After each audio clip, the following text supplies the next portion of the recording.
Hey everyone, comics and culture. I'm just going to go ahead and do a couple CGCs and then show you guys something and see if anyone's ever seen it.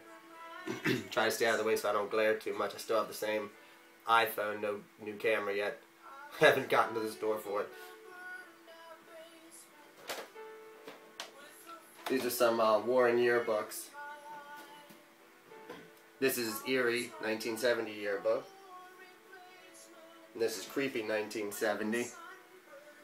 I decided to crack this one. Wasn't that smart of me right after I got it back? I dropped it trying to carry a bunch of them and fool with my cats.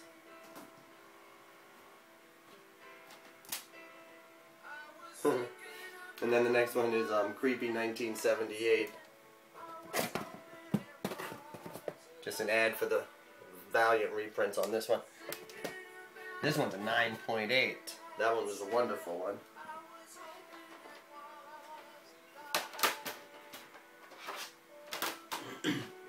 These ones I might have shown before, and I told you guys I was going to send them into CGC. This is the Wonder, see if you can see that. Did well, it came back 7.0. Off-white to white. It's an airbrushed cover. It's an early airbrush too. 1948. Bondage cover. Alex Schomburg. Of course the bondage is unfortunately this little guy. But the girl. And this has Frank Frazetta art in it. So that one's a great one. It did well. I'll show you the back. I know I'm glaring. Just an ad. Then the next one was Harvey Comics Library #1. I was hoping for like a 6.0, but to be honest, it's hard to see probably in here with my glare and all. But the cover didn't do well. You can see through it, you know. Sometimes that would happen with Harvey's. But the pages are off-white to white, which is great. This is, of course, Teenage Dope Slaves #1 with hypodermic needle covers, panels used in Seduction of the Innocent. And of course it was the guys who did Rex Morgan, MD, for the newspapers. They did this too. Don't know if they expected it to be so infamous. And of course the cover. But I can't complain. I've had that one a while. I read it a lot. I'm sure if I had not read it, maybe it would have fared better in life. But you know what? They were made for reading, right? Then this one I didn't send to CGC. I bought this one in an auction. But gotta love it. Gold Key. Old Western Publishing. It's off-white to white. This one's actually Bethlehem pedigree. I know the Bethlehem pedigree has some really good Silver Ages. Al McWilliams, Win Mortimer, Joe Serta art. It's a photo cover. It's the old shrunken head. There's actually a 9.6, so this is the second highest. This is actually pretty cool. If I put it up, it'll just glare, so I'll read it quick. The horrible war god of the Aztecs, Huitzilopochtli. I can't really say the name at all. Mexico, 14th century. 3,900,000 people were sacrificed to this image by having their hearts torn out. An average of 55 human beings were executed every day for 195 years. And this was, you know, after the Comics Code, although this company self-regulated. You'll notice that Gold Key never had the little approved by Comics Code. They self-regulated and they did a wonderful job of it. But that's why they could still have ghosts and certain words, because they self-regulated and were like, we're fine. People trusted them because of their books and all. But that's how come they didn't have it. At least that's the story I've heard. I'm sticking by it. Here come a bunch in a row. I'll go through these kind of quick. I got all these in one auction, and they went really cheap. You know, to be honest, I felt.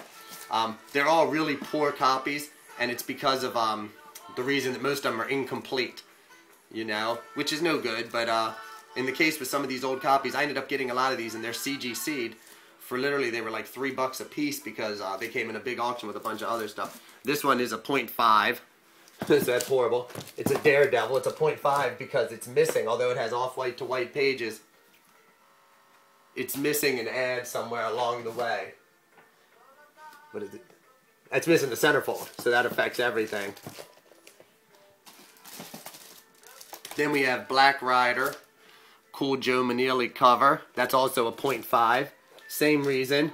Centerfold is missing and it affects the story. This is Walt Disney's Silly Symphony, number 2. It is also missing the first page and the last page. But, you know, still the cover and the back's pretty cool. And as I said, I got them incredibly cheap, so I couldn't really complain with the whole lot. Then, this one's pretty awesome. It's Green Hornet number 1, which has the cool Bruce Lee photo cover.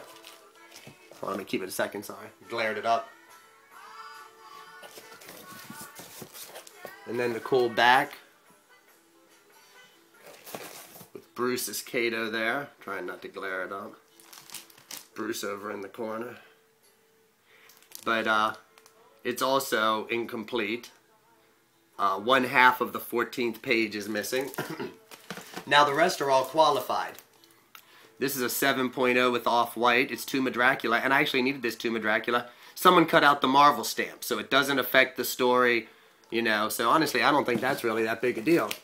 And these were all from the same lot, as I said. They went as like damaged CGCs, so no one was really jumping at them. And hey, here's Tomb of Dracula number 20. Same exact thing. Someone cut out the Marvel value stamp, which, you know, you'd save them and send in for stuff. And it's an 8.0 with off-white pages, so I can't complain. Here's another qualified. It's Little Beaver number 8 by Dell Publishing. This is actually, if you can see that there, this is a mile-high copy, so it's actually a pedigree. It's got white pages. It's qualified because the centerfold's missing and it affects that story. I guess the others, there was only one story, so it affected the whole story. This one only affects one of the different stories, so they give it a qualified instead of an incomplete. Or maybe because it was a pedigree. I'm not really sure why they did that. Oh, sorry. And then lastly, we have another qualified, and that's because the staples have come detached, so the cover's detached here. So technically that would make it a good because it has a detached cover, but it's a white page book in perfect shape, 8.0, so we get a qualified. And this is Unusual Tales number 32, which I also needed. So I really couldn't complain about those. So now let me pick it up and try not to glare the world up. Sorry, I already did. So I was moving stuff, I'm putting away stuff. Have some of the digests here. I've been putting away all my Gold Key and you know, Whitman stuff. Some different you know, variants where you might have it Gold Key and then also with the Whitman, blah blah blah. So I was putting away the Twilight Zones and the Karloffs and just old various stuff, Dell Ghost Stories, and was working on these Twilight Zones that I had to get put away. Now, this is Twilight Zone number 26, which is a reprint of the George Evans and Reed Crandall cover from Dell 4-color number 1288, which is like Twilight Zone number 2, I believe. So this is number 26. Now, the thing is, in Overstreet in the books, it'll say number 25 is the last 12-cent issue, which would make sense. This is a 15-cent. This is, try to get this in focus, July 10016807. And you see, I just happen to have 2 copies, so I was putting away by best to worst. This is July, same numbers, 10016807. All the same, the reprint from 61, the cover. But this one has a 12-cent. Same exact book. So apparently, I looked it up and some guy had a blog. It's the only thing I can find, nothing official. He said he's found a bunch of them, and it appears that when they were changing over, they didn't catch it, and some books came out with both. He's found like 50 books that have both. This was one, so I couldn't give him a new one that he hadn't found. But I had never noticed that before. So we have this exact copy, same inside, same copyrights, the exact book, one with a 15-cent, one with the 12-cent. So all the people with more experience in that than me have to let me know. I'm not real sure. I've also been putting away some Charlton if anyone wants to see my Charlton stuff. Got the Ghostly Tales, some of the second series Ghost Manors, Oh, and then some of my favorites. We have the early Many Ghosts of Dr. Graves. I have a big run of that on and on. And then I believe this box is also Charlton. Oh, this is the early Ghost Man or Echo of the Spirit World, #1. It's a cool cover, actually. Rocky Mastrotonio or whatever. And then that went on for 19 issues. And then at issue number 20, they decided to change it to Ghostly Haunts. And then that went on for quite a while. Gotta love the Ghostly Haunts. And then they started putting the title at the top again. Echoes of the Spirit World, when it was still Echoes of the Spirit World Ghost Manor. So see? And I love this. This was Wayne Howard. And this was something I just recently learned, so I'll put it out there. Wayne Howard started out working for Wally Wood. That's why he's got that Wally Wood look to it. That's who he learned from. And Wayne Howard, if you notice, he ends up getting this little blurb. Sorry. Created by Wayne Howard. He was one of the first people to get that. Charlton gave him that even before Steve Ditko never got it for Spider-Man or anything, but apparently, he created this whole thing, and he was a black guy. So not only was he one of the early black artists to really do well, he learned from Wally Wood, which is the best, and he was actually the first guy to get a cover blurb that said created. I just learned that. I'd like to know if I'm 100% right with that, because I learned that online. But it sounded great, and I haven't been able to find anyone earlier with their own created on the cover. So, little trivia. That's it. Sorry I haven't posted in a while. Like I said, I take care of my dad. He has Alzheimer's. He's doing really well health-wise, but he runs a lot, and I'm always after him. So we do a lot of moving. We walk everywhere. So, all right, guys. Talk to y'all later. Enjoy.